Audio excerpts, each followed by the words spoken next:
The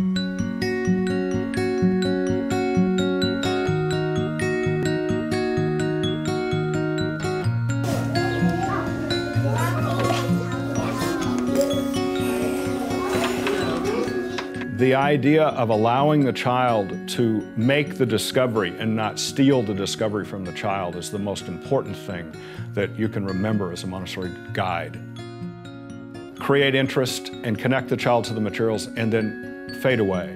Allow the child to explore and experiment. The child has to make that knowledge their own. It's like discovering a gold nugget. If you discover a gold nugget in the river, you'll remember that forever for the rest of your life because you made that discovery. If I find it and show it to you, while it might be interesting and you go, oh, that's nice, you have a gold nugget, it's not your discovery. And that's a different kind of feeling for the child. And once one discovery is made, then the next comes and the next comes so that we get auto-education.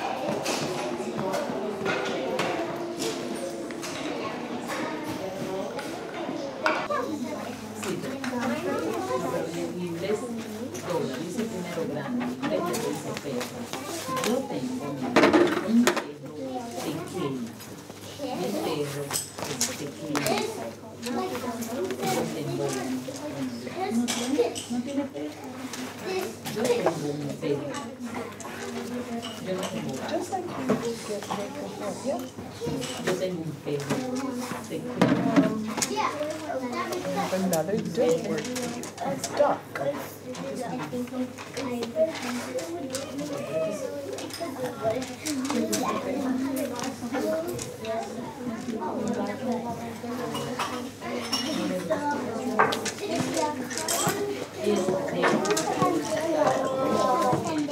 Montessori education empowers children because for each particular child, they need to find their place in the world, and Montessori education, I think, provides that. And it can provide it for all kids, irrespective of the background or the hardships that might be there or the trauma that might be around a child. A Montessori classroom can be an oasis, and it can be a place of calmness, of peace, and where a child can discover themselves.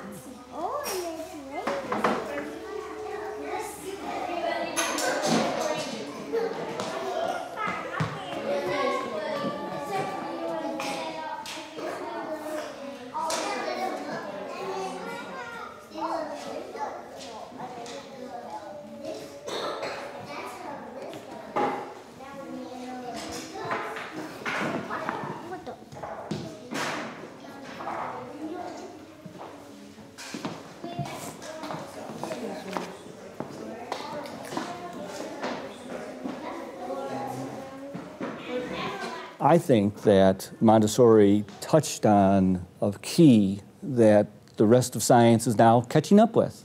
We know there's wonderful research that's out there on the brain and how the brain functions in gaining knowledge, this idea of brain-compatible instruction.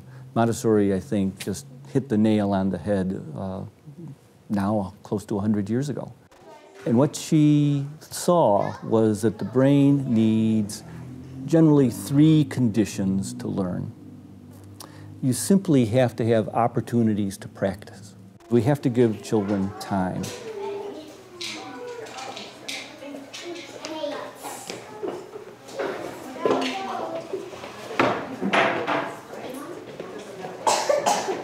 You have to have a consistency of approach, which is why those who take Montessori training come to understand there's really a method to the methodology.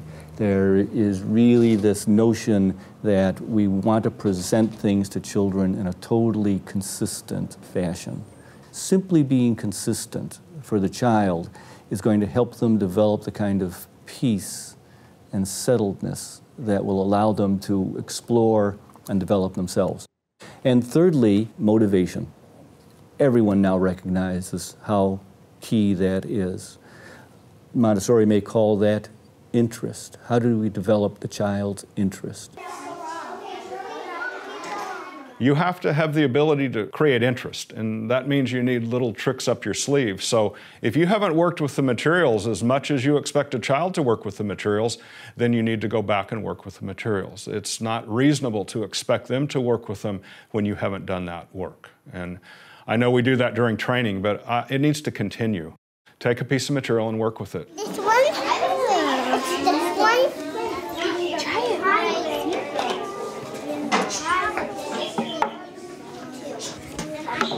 Imagine taking the primary box of color tablets and sitting and working with it for 2 weeks.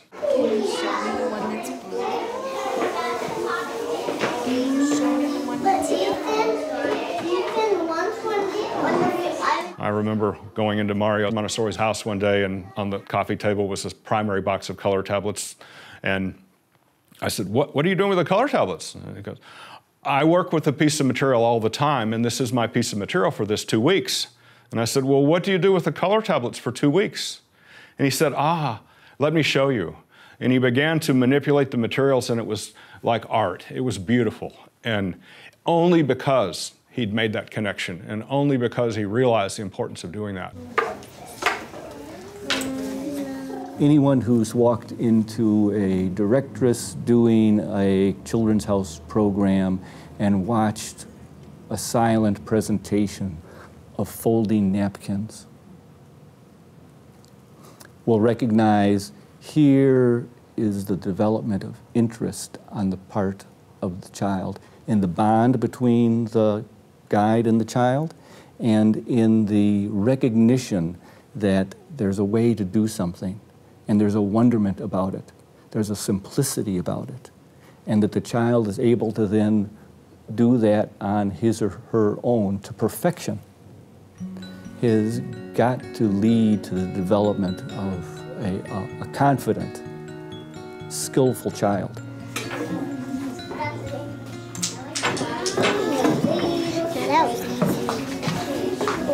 Observe what the children do with the materials and try to lead them to make the next discovery, but don't make that discovery for them. Adults are not teaching children. The children are learning through activity with the environment. If you can sit back and observe those children and let them make the discovery and then make the next discovery, then you'll really see your classroom come to life.